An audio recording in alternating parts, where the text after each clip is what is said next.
Let's mic बयानबाजी। Let's mic बयानबाजी में आपका स्वागत है। अमेरिकी राष्ट्रपति ट्रंप ने एक बार फिर दावा किया कि उन्होंने भारत पाकिस्तान का युद्ध रुकवाया। ट्रंप ने एक इंटरव्यू में कहा कि वे अब तक 7 युद्ध रुकवा चुके हैं। So I solved, as you know, 7 wars. 7.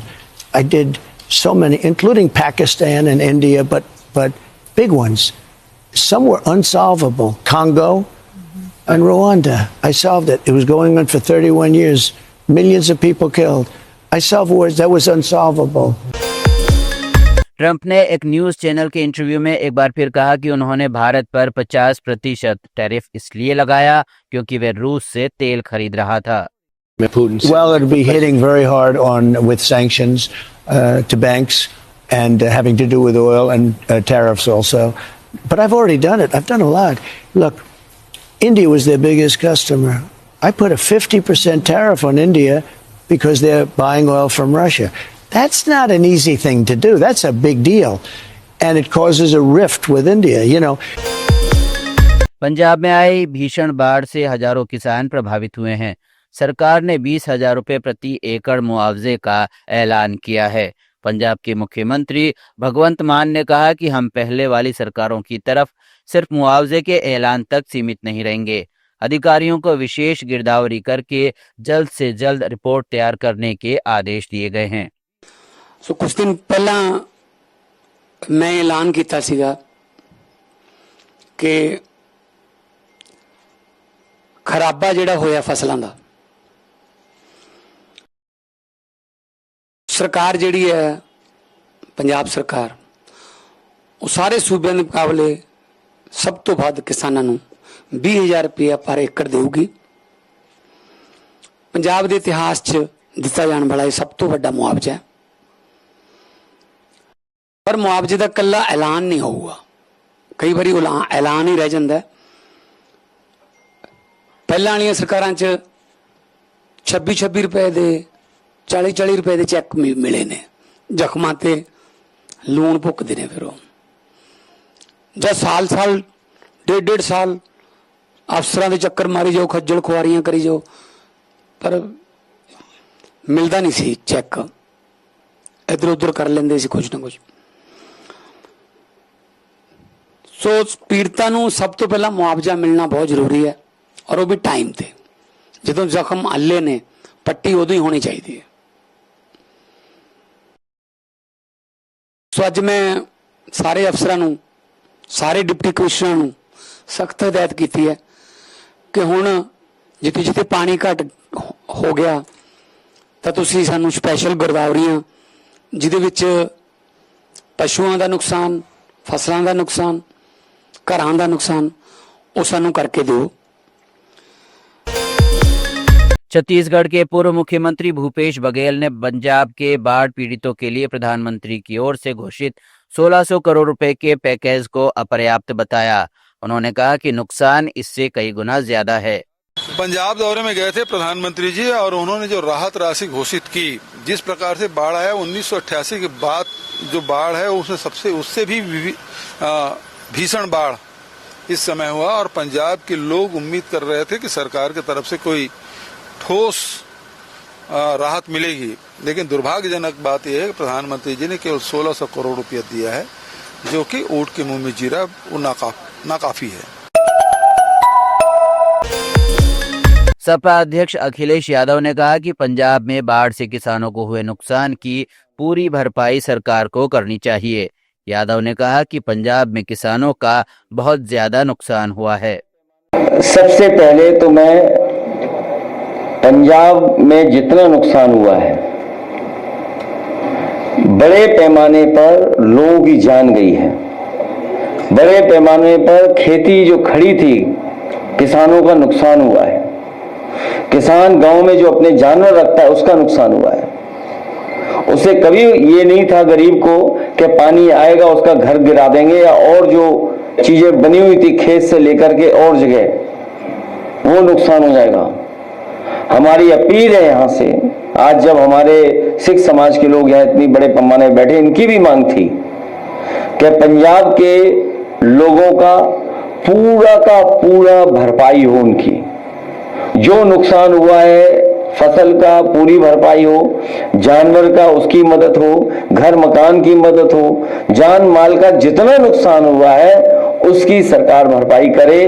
केवल यही नहीं बल्कि उत्तराखंड, हिमाचल, जम्मू कश्मीर में जो बड़े पैमाने पर लोगों की जान गई है उनकी मदद सरकार करे, जो नुकसान हुआ है मदद हो उसमें। और भविष्य में क्योंकि एनवायरमेंटल इश्यूज जो आए हैं सामने उनके लिए कोई long term planning, long term कोई प्रोग्राम सरकार को बनाना पड़ेगा। पंजाब में नदियां पूरी पानी से भर गईं, जो पानी जम्मू कश्मीर से, हिमाचल से पानी बरसा उसकी वजह से बाढ़ आ गई। जो उत्तराखंड की घटना हुई, जो सबसे पहले घटना हम लोगों ने देखी, कहीं से क्लाउड बस्ट हुआ और एकदम नुकसान इतना बड़े पैमाने पर हो गया और जगह जगह लैंडस्लाइड हो रही है। तो जब हम डेवलपमेंट करें, जब हम बड़े प्रोजेक्ट लाएं, तो जो एनवायरमेंट पे नुकसान क्या होने जा रहा है उसको देख के ही कोई डेवलपमेंट प्रोजेक्ट आने चाहिए। शंकराचार्य अविमुक्तेश्वरानंद ने बिहार का दौरा शुरू किया है। उन्होंने कहा कि वे गौमाता के संरक्षण के लिए लोगों को जागरूक करेंगे। बिहार आ गए हैं और बिहार में हर जिला मुख्यालय की यात्रा करने का हमारा लक्ष्य है। वहाँ जिले में जाकर के वहाँ की जनता से संवाद स्थापित करेंगे और गौ माता के लिए मतदान करने के लिए उनको संकल्पित कराएंगे। यही हमारा अभियान है। सभी जितनी भी विधानसभा सीटें हैं, हर विधानसभा सीट पे गौ माता के लिए प्रत्याशी चुनाव लड़ेंगे और जो लोग संकल्पित होंगे वो उनको वोट देंगे। राजस्थान के मुख्यमंत्री भजनलाल शर्मा ने संघ को जातिवादी नहीं राष्ट्रवादी बताया है। उन्होंने कहा कि 40 साल साथ रहकर भी जाति न पूछने वाले आरएसएस स्वयंसेवक ही हैं, जिसे विपक्ष इसे कभी नहीं समझेगा। दुनिया में कोई भी ऐसा संगठन नहीं मिलेगा जो राष्ट्रीय स्वयंसेवक संगठन की होड़ करे। 10-10, 20-20, 25-25, 40-40 साल हो जाती हैं, लेकिन हम उनकी जाति का कभी पता नहीं कर पाते हैं कि ये किस जाति के लोग हैं। मैं कहना चाहता हूं उन लोगों पर इस तरह की बात करना हमारे लिए ठीक नहीं है, हमारी मानसिकता के लिए ठीक नहीं है। राजस्थान के पूर्व मुख्यमंत्री अशोक गहलोत ने केंद्र सरकार, बीजेपी और आरएसएस पर देश के इतिहास को बदलकर सांप्रदायिकता वाला इतिहास बनाने का आरोप लगाया है। जयपुर में जवाहर बाल मंच के कार्यक्रम में गहलोत ने कहा कि ये लोग नया सांप्रदायिकता से भरा इतिहास रचना चाहते हैं। देश में लोकतंत्र और संविधान खतरे में है। सत्ता में बैठे लोग भारी गलती कर रहे हैं। ये लोग नया इतिहास रचना चाहते हैं जो सांप्रदायिकता के भरा हुआ है। ये लोग चाहते हैं कि नहीं, जो हमारी विचारधारा है आरएसएस की, बीजेपी, उसको हम थोप दे परमानेंट देश के अंदर। लोकतंत्र खतरे के अंदर है, धर्मनिरपेक्षता खतरे के अंदर है। ये लोग बहुत भारी गलती कर रहे हैं। इतिहास को बुला रहे देश के लिए, जो इतिहास को बुलाता है इतिहास को याद रखो, उसकी आलोचना भी करो, उसकी। स्वीडन के भारत में राजदूत जन थेस्लेफ ने भारत यूरोपीय संघ के बीच चल रहे मुक्त व्यापार समझौते पर चर्चा करते हुए कहा कि ये समझौता 190 करोड़ लोगों को लाभ पहुंचाएगा और यह अब तक का सबसे बड़ा व्यापारिक समझौता होगा। उन्होंने कहा कि एसएमई इस द्विपक्षीय संबंध में विकास के प्रमुख क्षेत्र हैं। थेस्लेफ ने कहा कि मुझे लगता है कि हमारे बीच विकास का क्षेत्र वास्तव में एसएमई के लिए है। बड़ी कंपनियां यहाँ हैं, वे समृद्ध हैं और उम्मीद है कि समृद्धि जारी रखेंगी, लेकिन हमारा वास्तविक विकास क्षेत्र एसएमई और छोटी कंपनियों में है। I think that if there is a growth sector between us, it's actually for the SMEs. The big ones are here. They are prospering and they will hopefully continue to prosper. Our real growth segment is among the SMEs, among the smaller companies. And these actors within Team Sweden that I mentioned, they are doing a lot of work with these companies to bring them into the Indian market. Today at our Time for Sweden event, we had those SMEs, we had them on stage, we had them in the audience. The FTA negotiations that are now going on between India and the EU, the outcome of those negotiations will, in my mind, benefit largely the SMEs. SMEs of India, SMEs that will create jobs for Indians, SMEs from Europe will also create jobs in Europe. We must not forget, and I think sometimes we talk and we focus on negotiations and, the complications of big negotiations. This is the biggest trade deal ever. It will impact 1.9 billion.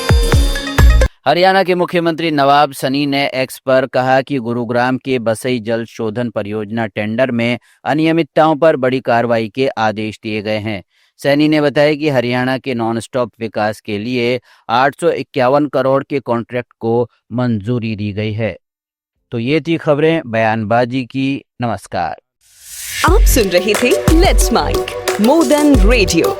Follow कीजिए हमें हमारे social media platforms पर। It's time for news. It's time for More Than Radio. Presenting the first radio news app, Let's Mic. Let's Mic, a news-based app on your phone where you get to watch and listen news, talk shows, interviews, radio show podcasts. On Let's Mic, you get all relevant information of TV, print, radio, podcast, and digital. Let's Mic talks about every segment of life.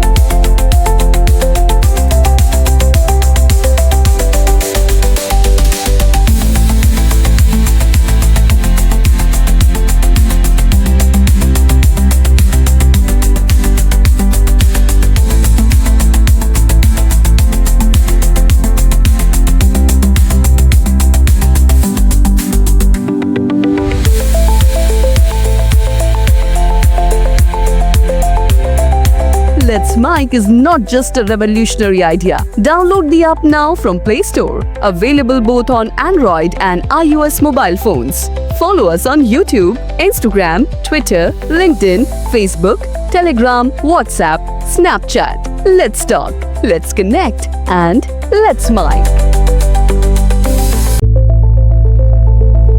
It's time for news. It's time for More Than Radio. Presenting the first radio news app, Let's Mic. Let's Mic, a news-based app on your phone where you get to watch and listen news, talk shows, interviews, radio show podcasts. On Let's Mic, you get all relevant information of TV, print, radio, podcast, and digital. Let's Mic talks about every segment of life.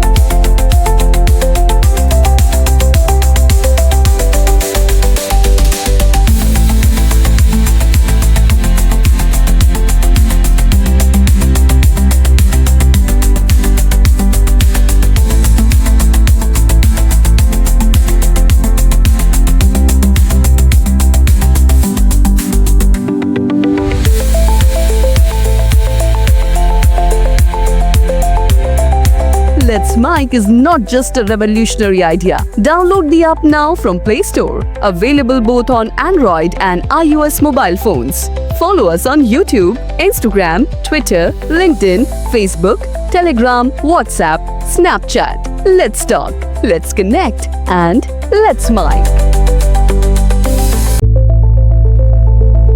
It's time for news. It's time for More Than Radio.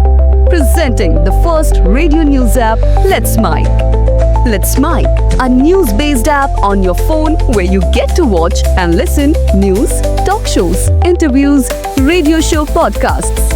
On Let's Mic, you get all relevant information of TV, print, radio, podcast, and digital. Let's Mic talks about every segment of life.